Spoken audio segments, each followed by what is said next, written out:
if you or someone you care about has cancer, this video and this could change everything. I'm going to share a little bit of a story with you, and I'm not going to overstate anything, and I'm not going to understate anything. I'm just going to tell you exactly what I've experienced and why I'm sharing this with you today. A little over 9 months ago, a good friend of mine who's also a business partner told me about a dream that he had had the night before. In that dream, he was told that we would be developing cures for major diseases. In the dream, he was also given ingredients that we're supposed to use from nature in developing these cures. One thing that was very powerful that he also shared is that he was told in the dream that my wife would be receiving another key ingredient that we're supposed to use in the development of these cures. That happened. That was very powerful. Added to the fact that this particular friend and partner had had multiple dreams previously that were significant in nature and very powerful, made me believe the dream and set me on a journey to take those ingredients and to develop the cures that we're supposed to, and to help people around the world with major diseases. The primary ingredient that he was given in his dream for a cure for cancer was a horse apple. When he first told me it was a horse apple, I said, "What's a horse apple?" He said, "You know, it's those green things that are big and about the size of a baseball up to a grapefruit. And they go on these trees, and they kind of ugly looking fruit.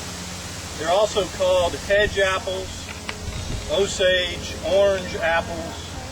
The trees are actually called bodark trees. They grow in the southern and central United States."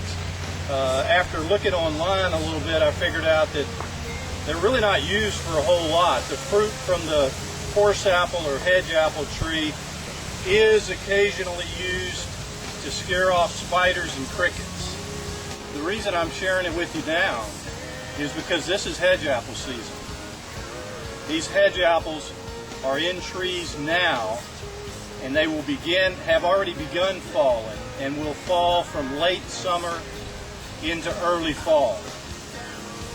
And in the event that this hedge apple, just frozen and eaten a teaspoon a day, could actually help cure somebody's cancer, I felt the need to go ahead and share the story now.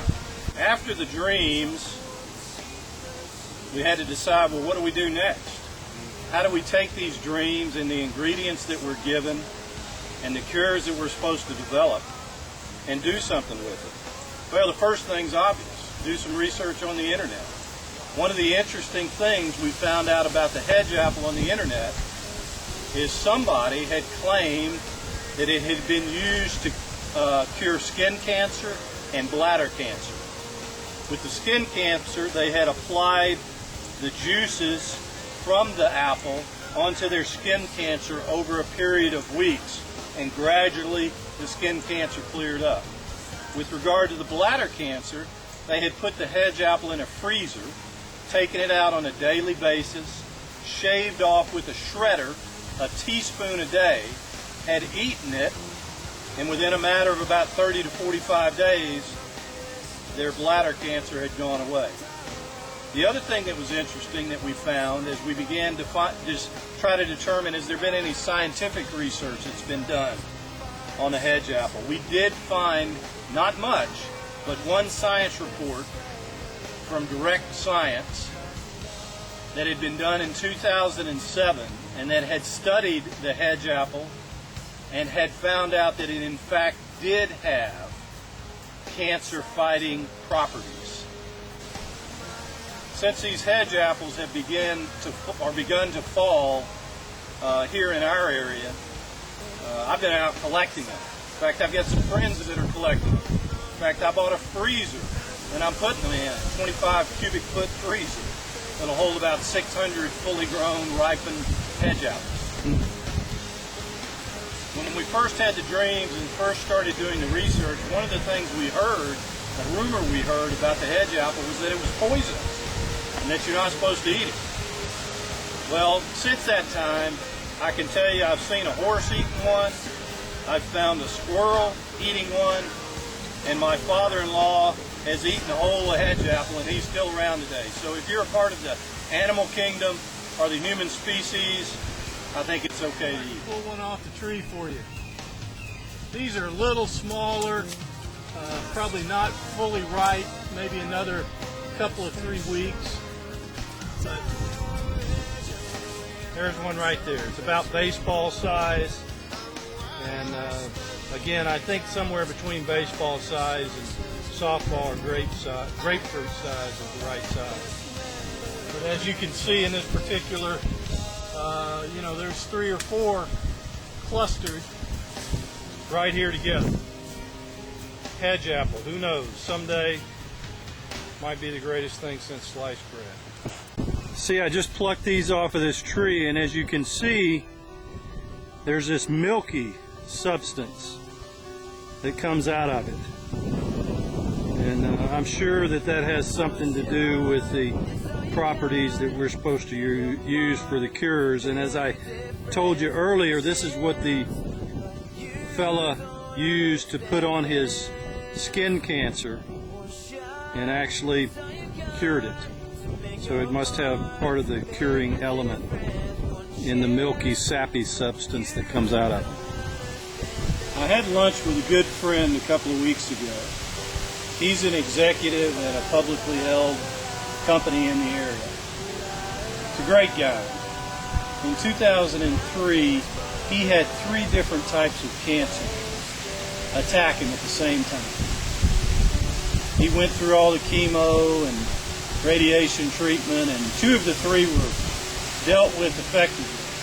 1 he still has an issue with. I brought him a couple of hedge apples, and I gave him all the information that we had accumulated that I've already shared with you. I asked him if he thought he'd be willing to give it a try. His comment to me was kind of interesting. He said, "Mike, have you ever seen anybody go through chemotherapy?"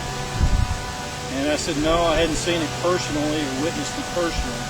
He said, "If you had, you would know that eating a hedge apple would be like eating pie, apple pie, compared to chemotherapy treatment. So heck yeah, I'll give it a try as soon as I get home." The question is, do I know that this hedge apple all by itself is going to cure all types of cancer? No. Like I said earlier, I don't want to overstate anything, but I also don't want to understate anything. What I know is what I've already told you. We had the dreams. We found out some people who claim to have used it to cure cancer. We tried it on my wife's stepdad with what appears to be success. We found a report, a science report and study that indicates that this has properties to fight cancer. But my friends and relatives who currently have cancer, I'm going to have them give this a try now. And I hope you will too. Thank you.